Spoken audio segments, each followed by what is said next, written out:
안녕하세요. 닥터 까막눈입니다. 최근에 혈압에 대한 문의가 많아지고 있습니다.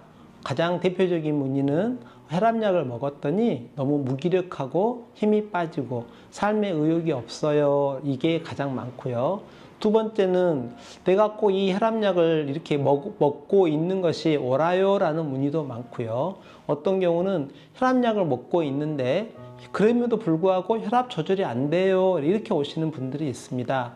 사실 기능의학 병원에서는요 단순히 혈압약만 처방하거나 그러지는 않습니다. 혈압이 높아지는 경우에는 어떤 이유로 혈압이 높아졌는가, 예를 들어서 혈관의 탄성이 떨어졌는지, 혈관 안에 어떤 노폐물이 끼어 있는지 이런 것들을 확인해서 혈압이 높아지는, 혈관이 딱딱해지고 심장에서 압축력이 증가되는 이런 요인들, 원인들을 찾아보려고 하는 것이 가장 먼저 하는 거고요. 두 번째는 이제 혈압에 대해서 개념 자체가 약간 다릅니다. 저희는 혈압이 약간 높을수록 또 안전하는 경우도 있다 이렇게 생각하기도 하거든요. 왜냐하면 저희가 나이가 들어가면 사실 50대, 60대, 70대가 되면 혈압이 약간 높아지는 경향성이 있는데요. 왜냐하면 우리 말초 혈액에 피가 필요한 양이 늘 수도 있고요.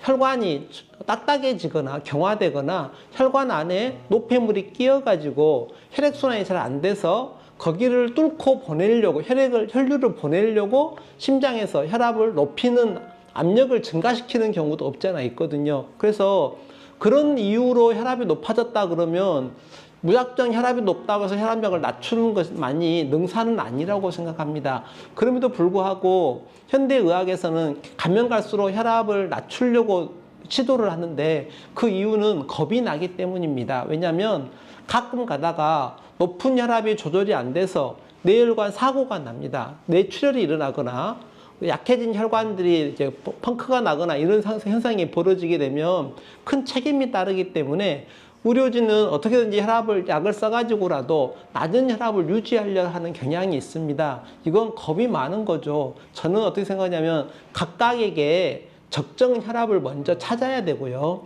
그 적정 혈압에 맞춰서 지금 혈압이 너무 높다면 혈압약을 쓰겠지만 적정 혈압보다 낮는 경우다 그러면 혈압약을 좀 조절해주고 혈압약을 끊거나 더 약한 혈압약으로 바꿔준다든가 용량을 줄여준다든가 저는 이래야 된다고 생각을 합니다. 많은 분들이 혈압약 드시면서 불편함을 호소하고 계심에도 불구하고 이 두려움 때문에 환자분도 못 끊고 의료진도 약을 못 끊는 경우도 종종 있습니다. 내원하시는 분이 10명이라고 한다 그러면 저는 한 3명 정도는 혈압약을 끊는 것 같고요. 3명 정도는 혈압약을 약한 것으로 바꾸고 있는 상황인데요.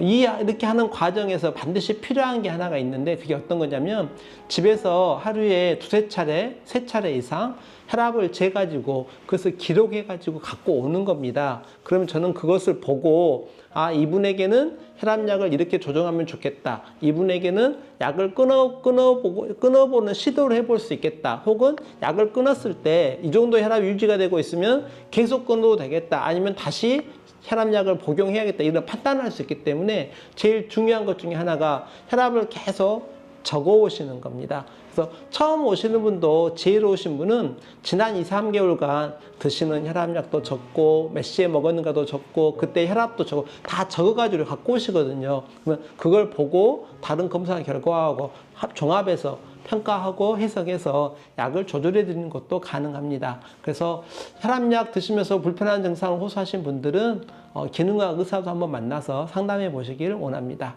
감사합니다. 11월부터 혈압약을 중단하신 거죠? 네. 네, 중단하시고 130에 75 정도 나오다가 네. 중단했음에도 불구하고 118, 124, 129, 121, 123, 137, 132, 122, 126 혈압이 계속 안정기에 접어들어 있어요. 네. 지금 120에서 130 정도 사이 나오고요. 네. 12월 달에 가니까 118, 123, 120, 120 됐다가 12월 15일, 18일, 110일 혈압약 안 드심에도 불구하고 조금씩 그래 혈압약 중지하고도 혈압은 크게 높아지거나 하지는 않고요. 네. 아직까지는 잘 유지되고 있네요. 네. 혈압약 드시면은 좀 오히려 불편하시죠? 네. 네. 어떤 거 어떤 혈압약을 먹고 나면 예. 축 이렇게 다운되는 느낌이 네, 드시고 느낌이 좀 많고요. 예. 그냥 의욕이 없는 것 같은 의욕도 느낌도 없고 있고. 네. 다운되고 네. 예. 혈압약이 이제 부작용 중에 하나인데 네. 이제 저희들이 혈압약을 이렇게 어떤 경우에는 중지해도 그 안정되게 잘 유지되는 경우도 있거든요. 뭐 이런 경우다 그러면 뭐 굳이 계속 드시라고 하지는 않고요. 그래서 이렇게 이제 계속 저거만 주신다 그러면 수치 보고 또 필요하면 저희가 또 추가할 수도 있겠죠. 네. 혈압약을. 하지만 지금처럼 이렇게 잘 관리되고 있고 적어 오셨는데도 혈압이 잘 유지고 있다 그러면 일단은 혈압약 중지하고 그러면 또 컨디션이 또 회복되거든요. 근데 나중에 혈압이 올라가면 또 그때쯤 드시면 되고요. 저는 이제 그렇게 치료해도 된다고 생각합니다. 예.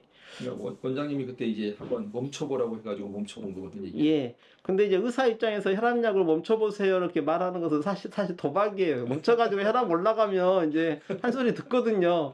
그 원장 말 듣고 끊었더니 혈압 막 올라갔어. 위험했어. 이렇게 말씀하시니까. 그래서 이제 다른 검사 수치 같은 걸 보면, 네. 아, 이 정도면은 혈압이 안 올라가겠다. 네. 올라가더라도 그렇게 위험하게 올라가지 않겠다. 이런 생각이 들 때가 있거든요. 이렇게 혈관 문제, 탄력성이라든가 이런 거 다 보고 하는 거니까요. 그래서 가끔 이렇게 해가지고 병원 오신 분들 가운데 10명에 3분 정도는 혈압약을 끊습니다. 사실은. 당뇨약도 10명 중에 3명은 당뇨약도 끊고요. 콜레스테롤 약은 한 10명에 5명 정도 끊는 것 지금 같아요. 그것도 잘 끊고 있습니다. 예, 지금 콜레스테롤 약도, 네, 네. 그러니까, 제 치료 받으시면서 혈압약, 콜레스테롤 약, 뭐, 이렇게, 당뇨약 이런 약들을, 근데 줄여가면서 뭐, 높아지는데 방치하고 약을 끊는 게 아니고, 약을 끊었음에도 불구하고 안 올라가고 그대로 유지되게끔, 이렇게 해가지고 치료하는 것이 이제 기능학 치료 원칙 중에 하나니까요. 잘 따라주셔서 감사합니다. 네. 이 관리 수첩 잘 적어주셔서 너무 네. 고맙습니다.